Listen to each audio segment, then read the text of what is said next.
Sorry, Albert, I have to interrupt for a second. Okay. So I have a little request for the students up there. I know it's very packed, and I know that the time is running, but I do urge you to stay for a little while and to be seated, okay? I can assure you that all of you can leave on time or earlier even.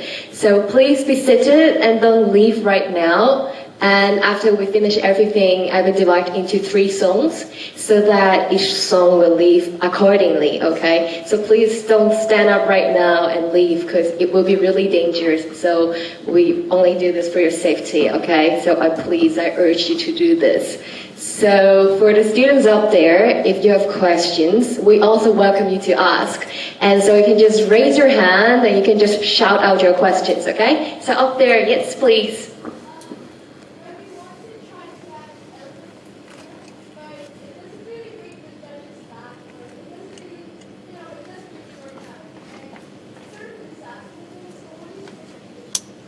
The question is, what if your joke tanks?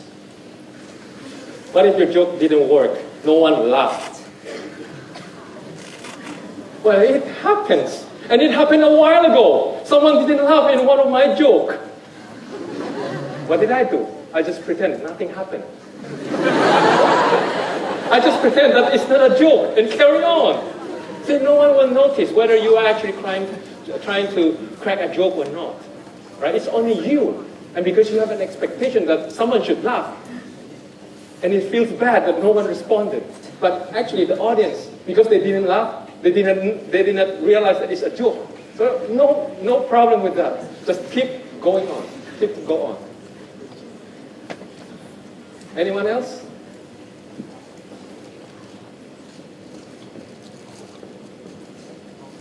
As you mentioned before that we shouldn't just revise a composition to present it as a speech, then what is the difference then when we write a speech and a composition?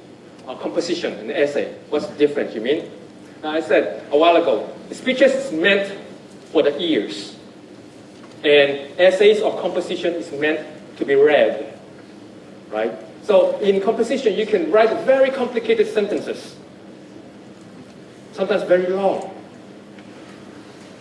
Right? Did it happen? And therefore, and then. Have you seen lawyers write the documents written by lawyers? And therefore, and here on, and what? They have a lot of conjunctions in between and make the whole sentence like a paragraph. It's so difficult to read, but does it matter? Well, if you have problem understanding it, read it again. Right? But what about a speech? If you have problem listening to the speech, you won't have the second chance unless it's taped. So as a speaker, we must try to help the audience listen to us, make it easy for them to listen to us.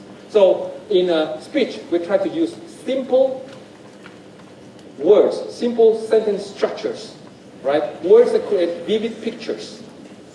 Help them. As I said, try to use metaphor, try to use rhymes, try to use contrasting ideas, all these things to help the audience. When you write your essay, it could be unrelated matters. I mean the sequence could be, there might be no transition, there will no, even though you don't help the audience to follow your speech, but then they can read again. So it's totally 2 different things. Yes?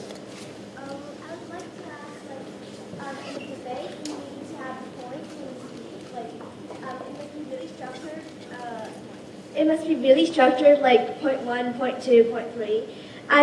But from the public speaking video you showed us and the way you presented your speech today, it's like a conversation. So in this contest, should we, like, which kind of way should we deliver? All right, thank you. The question is the style of the speech, right? The one that I shared and the video I shown is more like conversational. Right? Versus the kind of contest you had in your school, a lot of times is more academic. Now I would use the word academic. Right? A lot of times you don't inject stories into it, you don't inject some humor into it.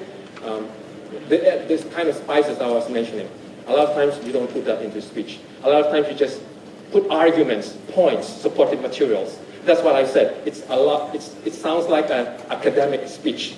So for me, a lot of times when I sit into school contests, sometimes it's a bit difficult to get connected with the speech because there is no connection, there is no stories, and it will be hard for us to get connected with speech. So for a school contest, I would say try to inject a little bit of conversation into it instead of plain narrative. It will make your speech easier to understand. It will make your speech easier to follow. A very academic speech sometimes would let the audience drift away when you're not really paying 100% attention to it, especially when there are a lot of contestants coming in sequence. And as judge, you listen to, let's say, 10 contestants speak already, the concentration level might drop and they might lose following your speech. Right? So try to have mixture, but in school, you have your norm, your standard. So follow that norm, but inject a little bit of the spices that I've mentioned. Okay, over here, the last question to maybe.